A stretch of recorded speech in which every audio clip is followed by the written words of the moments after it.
We're rolling. We loaded up on Friday around noon. It was me and Denise, her two sisters, Lori and Geryl, and their husbands, Tom and Brian. We headed to Kentucky to visit some of our favorite distilleries and to taste some delicious bourbon. We didn't need the Maverick, but we towed it anyway just to have a place to store all of our coolers and suitcases on the way there and back. When we got there, we rented an SUV that we could use to go from the campground to the various distilleries without having to cram into that tiny Maverick. Our first stop was in St. Louis, spend the night, get some rest before we headed out for the rest of our trip. Good morning, it's early and we are packing up, getting ready to head to Kentucky. We stopped over in St. Louis and spent the night. We've got, truck is hooked up. Got one more slide in and unhook the water and electric, but we'll be hitting the road here very shortly. This is the Casino Queen RV park. You see the arch over there. We're right on the other side of the river from St. Louis and the arch. We've stayed here before. It's a good place to just stop overnight when you're traveling east. We did about 4.5 hours yesterday. We got about that today, so we're getting ready to head out. Gonna be fun. There was a car show going on in Louisville and some of the participants were staying at our campground. So when we got there Saturday evening, we got to check out some of the cool cars that were there at the camp. So what is the car show that's here? It's Street Rod Nationals going on in Louisville. Okay. So we're just camping down here. Okay. But then they have the campground has their own little car show if you come in here on Saturday night. They've always given you a free night stay for the next year if you come down for their show. This is yours? It's a fun show. Both of these are my dad's, and then this one over here is mine. Okay. Model A's. But now he's driving this one. Heading to the trail. On Sunday afternoon, we headed to Frankfort, Kentucky to visit Buffalo Trace Distilling. We were anxious to see Buffalo Trace because Blanton's is one of our favorite bourbons and it's extremely hard to find.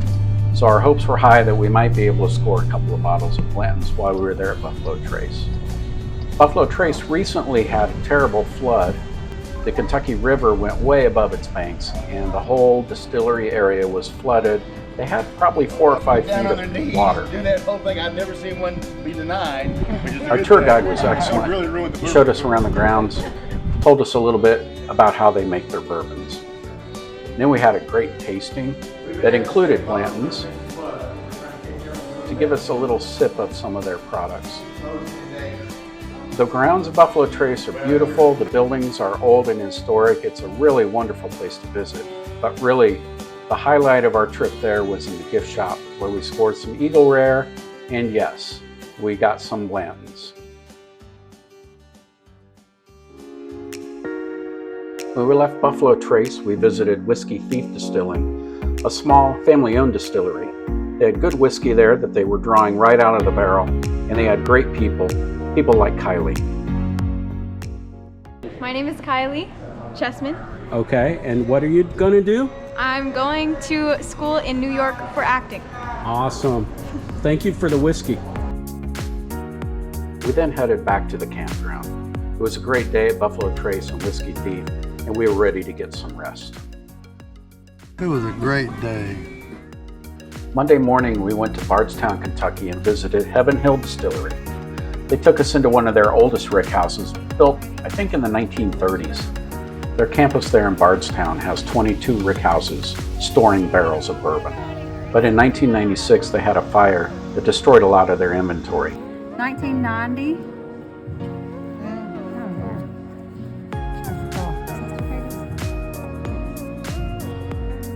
They also showed us one of their modern rick houses.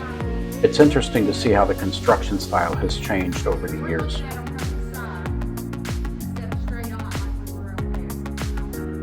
We finished up the morning with lunch at Bardstown Burger delicious burgers there. Monday afternoon, we stayed in Bardstown and we visited Willett Distillery. Willett is another older distillery. It's family owned, it's been handed down through several generations, and they're still going strong today. Willett has several varieties of bourbon that they sell. I enjoy Rowan's Creek, but I'm also a fan of their original Pot Still Reserve bourbon.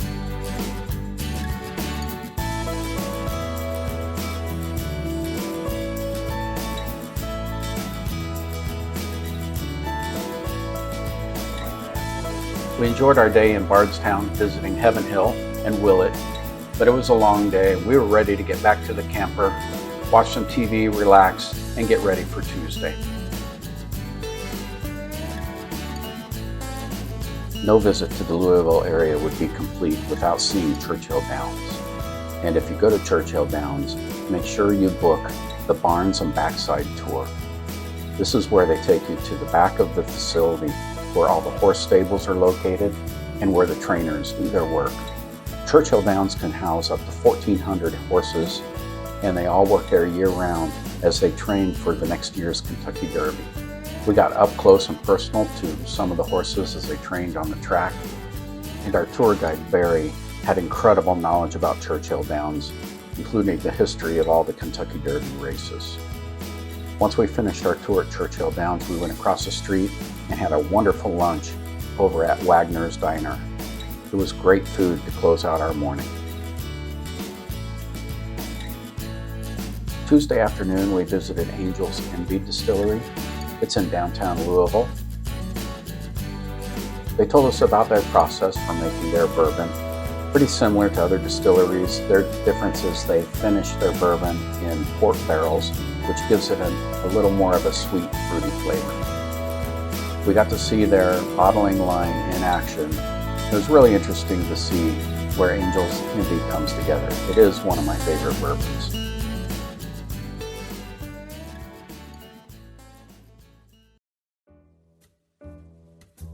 Denise and I have visited Woodford Reserve in the past. We really enjoyed it, so we wanted to bring our guests along this time to view it as well. Woodford is another old historic distillery. The grounds are gorgeous and the old stone buildings are really cool.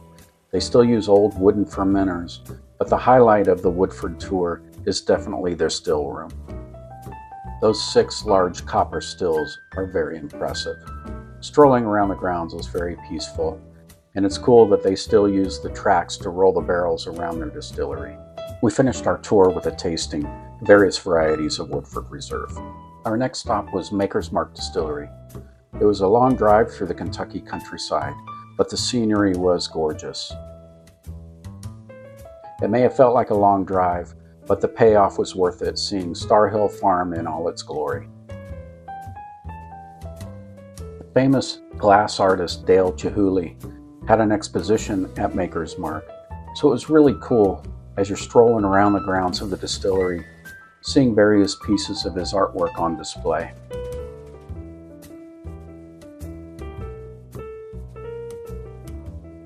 While the current Chihuly exhibit is temporary, it will be over sometime in December. Some pieces are permanent, like this cool ceiling piece. This is located in the Rick House there at Maker's Mark and is always on display.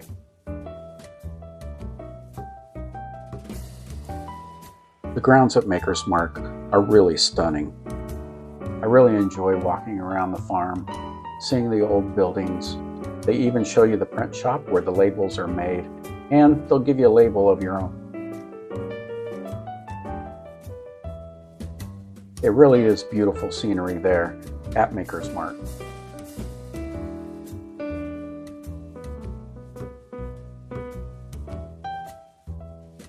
And of course, one of the features is going to the bottling facility and watching the ladies dip the bottles in the red wax and watching the bottles move along as the wax dries.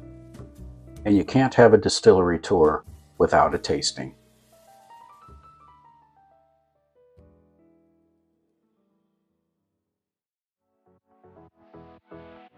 After a long week of delicious bourbon, beautiful Kentucky countryside, and gorgeous Kentucky racehorses, it was time to head home. We stopped over in St. Louis again, this time at a KOA. Then we made it home safe and sound. The weather was great. We had a great time. It was a fantastic trip.